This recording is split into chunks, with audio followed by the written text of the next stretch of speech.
In my video series Meryl Streep and the Oscars Part 1, I talked about how Streep was definitely in the mix for an Academy Award win on her first time around, nominated for The Deer Hunter, and losing Best Supporting Actress to Maggie Smith for California Suite. In Part 2 of Meryl Streep and the Oscars, I discussed Streep's first big win in the Supporting Actress category for her incredible turn in Kramer vs. Kramer. Only 3 years in the movie business, Streep already had won an Academy Award. Her film career was at a good place in early 1980, and some might think she naturally would have committed to a bunch of movies, while interest in her was at a high.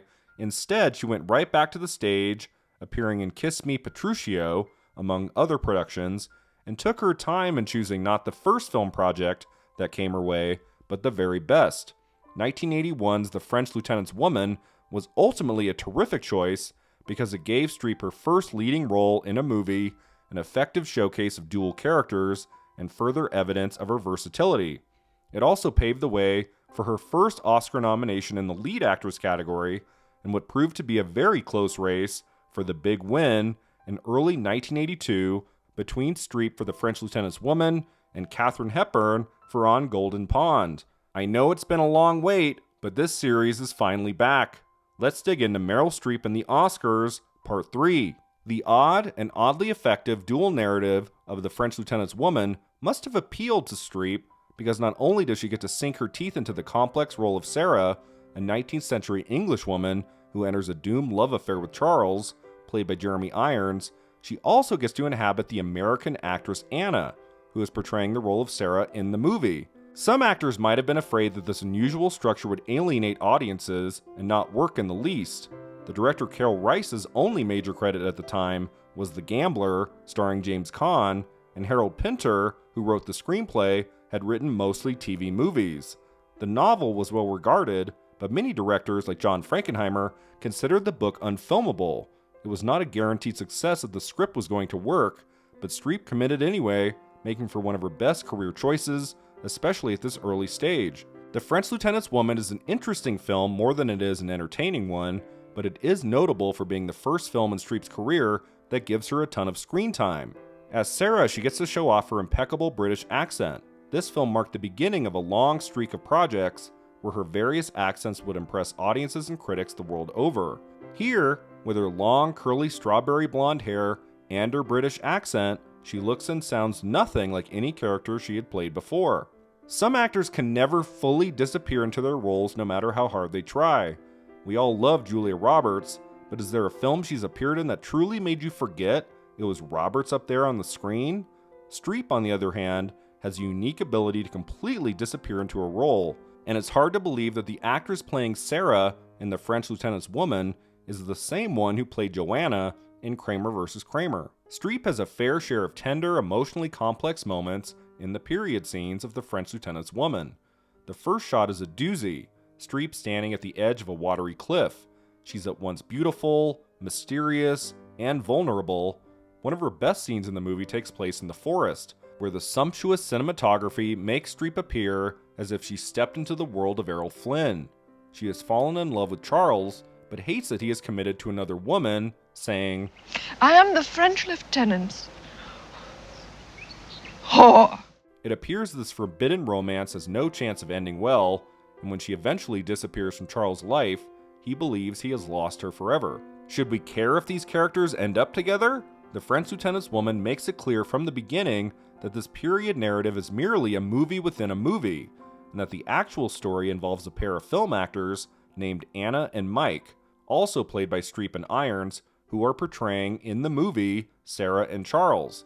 In this second modern-day narrative, Anna and Mike are both married to other people, but are having a love affair together on the set of their movie. Streep probably would have received accolades for her portrayal of Sarah alone, but her take on a conceited American film actress is just as impressive. It's not often that Streep disappears into two characters in the same movie, but she does so here. She seems 5 or more years older as Anna, more mature and confident, while Sarah often feels lost. Anna knows exactly what she's doing. The novel was famous for including 3 alternate endings, and what Rice and Pinter do effectively for the adaptation is give the audience 2 endings, one for each narrative. The period story gets a Hollywood happy ending, and the modern day story gets an unhappier if more realistic one. Mike even tries to get Anna's attention in the final scene, suggesting that since real life can be messy and filled with disappointment, we often yearn for the hopeful conclusions that fiction so often gives us. Streep enjoyed working with director Carol Rice on The French Lieutenant's Woman, even if he wasn't always forthcoming with what he wanted from her, as she talked about in this 2015 interview. I mean, I was in tears. I was in tears. But he just was never, he would never give me a line reading or tell me how it should be. He would just say, let's just go again, shall we? Just try it one more time. And in 2016 on The Graham Norton Show, Streep even admitted to thinking her performance in The French Lieutenant's Woman isn't very good. I just didn't, I wasn't as pleased as I could. I didn't feel like I was living it. You always want to do something better after the fact, but you know. But pretty much everyone else thought she was outstanding, including the critics, like Roger Ebert, who said, quote, Streep was showered with praise for her remarkable double performance, and she deserved it. She is offhandedly contemporary one moment, and then gloriously theatrically Victorian the next, end quote. And of course, many awards bodies loved her work in the film too. Many remember that Streep won the Oscars for both Kramer vs. Kramer and Sophie's Choice, but few remember just how close she came to winning for The French Lieutenant's Woman in 1982. There weren't as many precursors back then, mostly just the Golden Globes, and guess who won there on January 30th, 1982 in the Best Actress in a Motion Picture Drama category? Streep beat out Katharine Hepburn for On Golden Pond, Sally Field for Absence of Malice, Diane Keaton for Reds, and Sissy Spacek for Raggedy Man. Considering that Henry Fonda won Best Actor in a Drama for On Golden Pond, Streep's win here showed lots of promise come Oscar time. One other precursor before the big Oscar ceremony was the BAFTA Awards, which took place on March 18, 1982. I'm not sure if voting for the Academy Awards had already concluded by then, but it probably didn't hurt Streep's chances for the gold trophy when she won at BAFTA too for Best Actress in a Leading Role. Here she beat out Maggie Smith for Quartet, Mary Tyler Moore for Ordinary People, and Sissy Spacek for Coal Miner's Daughter.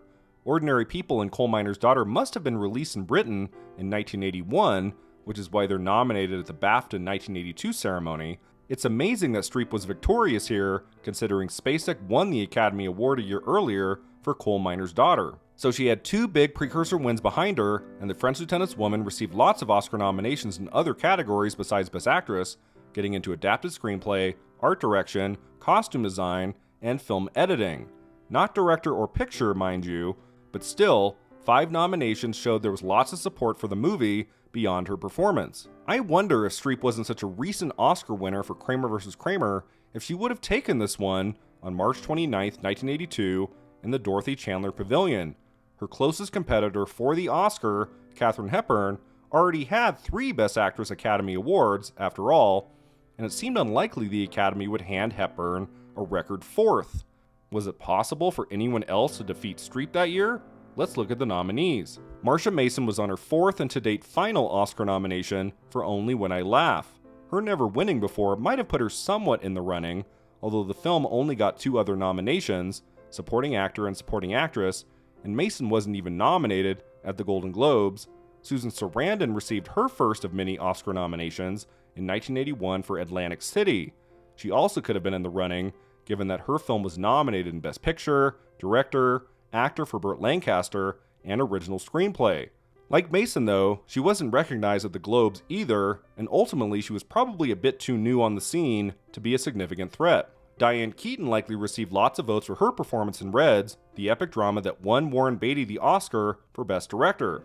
She got in at the Golden Globes, and got in a year later at BAFTA, and with Reds receiving a whopping 12 Oscar nominations total, and Maureen Stapleton taking home the Academy Award for Best Supporting Actress, Keaton might have gotten closer to a victory here than we think.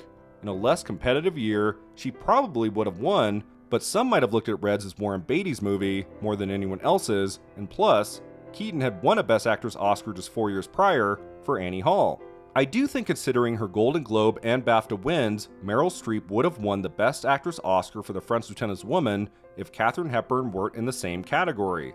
But Hepburn was an Academy favorite, winning back in the early 1930s for Morning Glory, and then winning back-to-back in the late 1960s for Guess Who's Coming to Dinner and The Lion in Winter, or, as Ingrid Bergman liked to call it, in Lion in the Winter. By the early 1980s, Katharine Hepburn was a beloved icon in the industry, and the huge acclaim and even bigger box office for On Golden Pond were enough to push Hepburn over the finish line to receive that 4th gold trophy.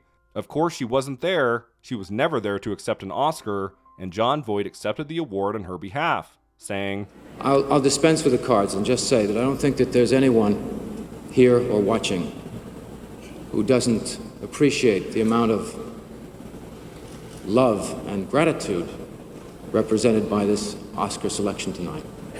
And we all send our love to Katharine. It's amazing that over 40 years later, no other person but Katharine Hepburn has won 4 Oscars for acting. The person who comes closest is Frances McDormand, who's won 3 Academy Awards for acting and 1 for producing.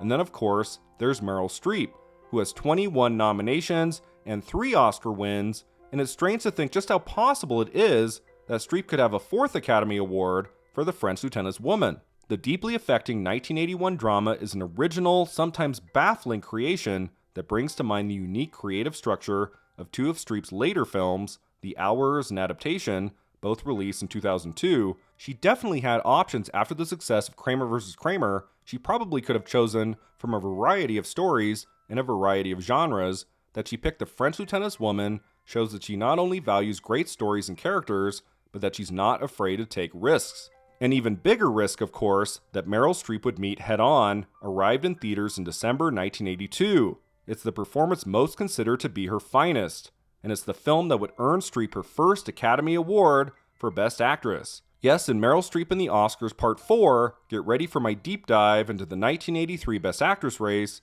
and Streep's well-deserved Academy Awards victory for her stunning, once-in-a-lifetime performance in Alan J. Pakula's spectacular historical drama, Sophie's Choice.